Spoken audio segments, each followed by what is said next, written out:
Motorcycle clubs are self-destructing. There is a ton of rot in it. Yes, I'm going to be answering this question from a sub in a minute.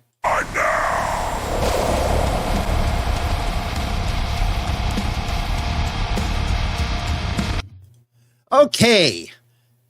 Been doing a lot of replying to subs lately, a lot of your questions or statements, and I did get this one, I believe, on a video I did a while ago, and they basically said motorcycle clubs are self-destructing, and it's because of the rot inside of them.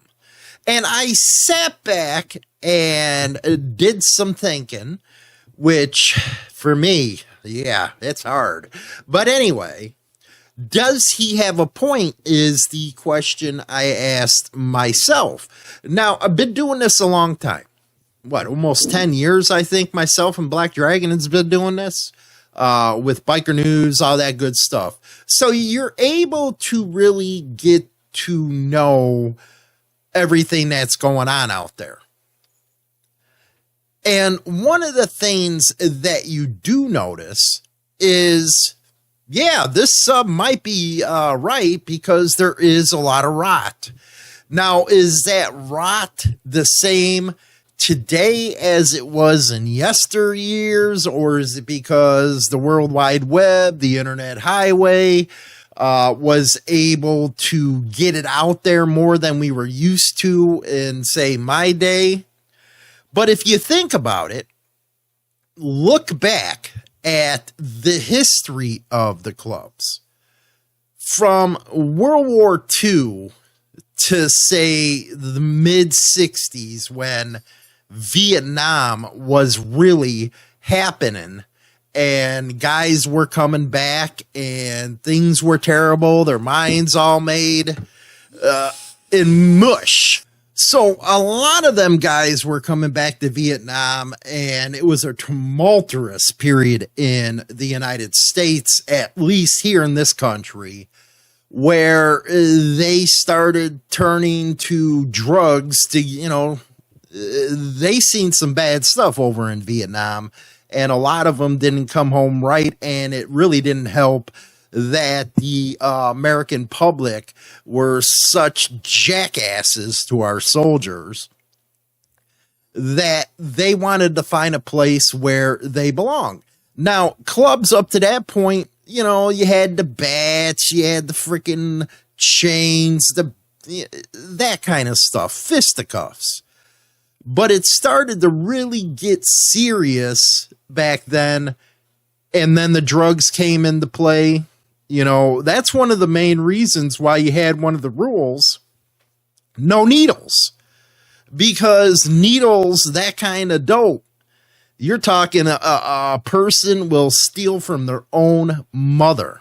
It just never ends real good with that kind of stuff. And that's one of the main three rules that clubs instituted, no needles. Now, it happened and all that kind of stuff, but they were more watchful back then of that. And if you fast forward, drugs have really been an eyesore for a lot of clubs. This is especially true. You know, I'm sure a lot of people out there have known somebody that's been on it or on some heavy duty stuff like H or, you know, meth. You know, meth is one of the big things that really, really freaking hurt the clubs, because that's what clubs are known for, is the meth. And it's unfortunate too. Besides the drugs, then the money came. That is where things really got bad.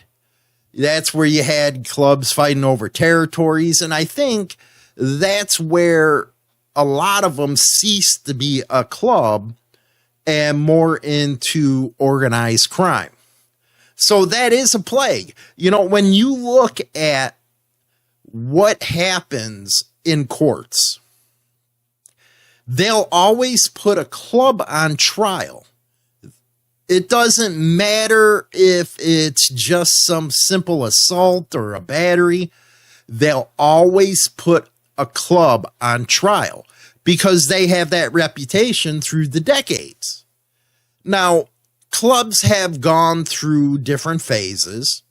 And one of the phases that unfortunately is gone is the secrecy, yes, because it's all over the place now. It's funny when you hear these new ones coming to our channels. Well, that's club business. This shouldn't, dude, it's over on the New York Times. Shut up. Use your brain for once. Stop being a super supporter, because I can already tell that you're not a part of a club, but stop being a moron. If it's in the New York Times, Fox News, Houston Chronicle, everybody knows about their business already. We just cover what's going on in the same. But it used to be a lot more quiet, where you didn't see a lot of this stuff happening in the public. You know, the shootings at gas stations, people getting hit over the head at a gas station. You never seen that kind of stuff because that was a no-go. And you also really didn't see, even if they were put out bad, talking about a club. Because it was, how can I say this? More tight-knit back then. Everybody knew the rules.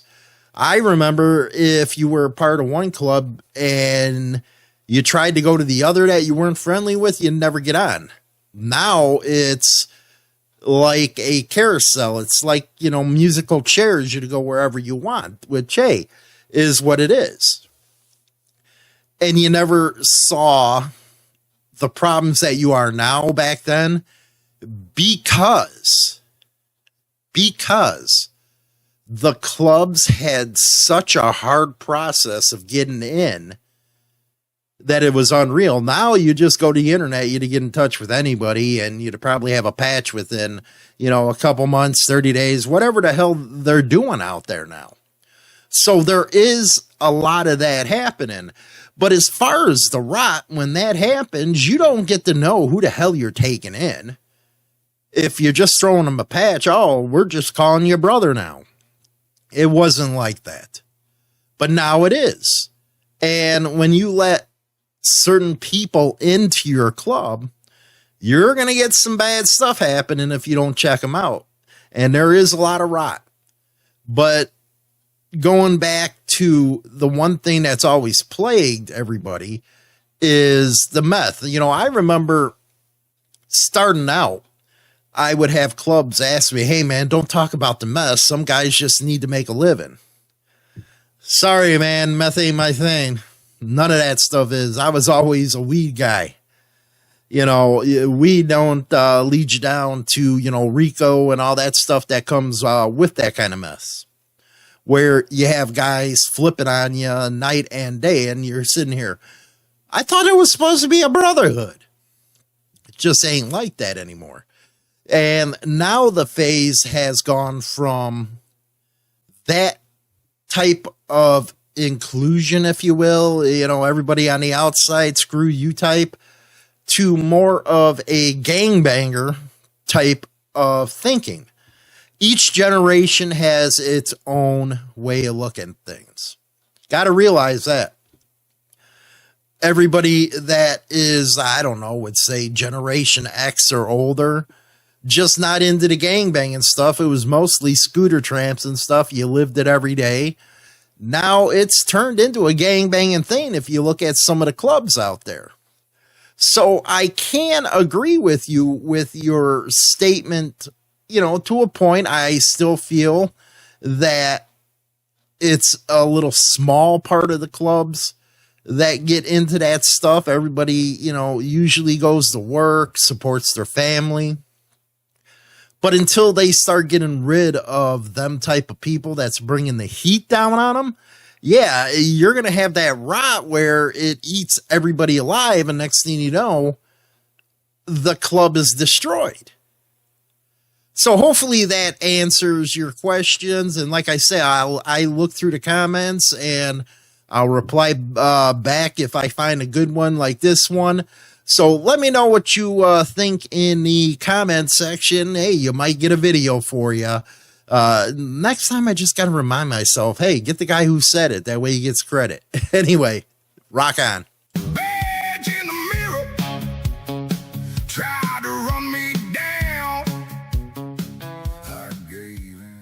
I am my brother's keeper, storm dues. Now I'm back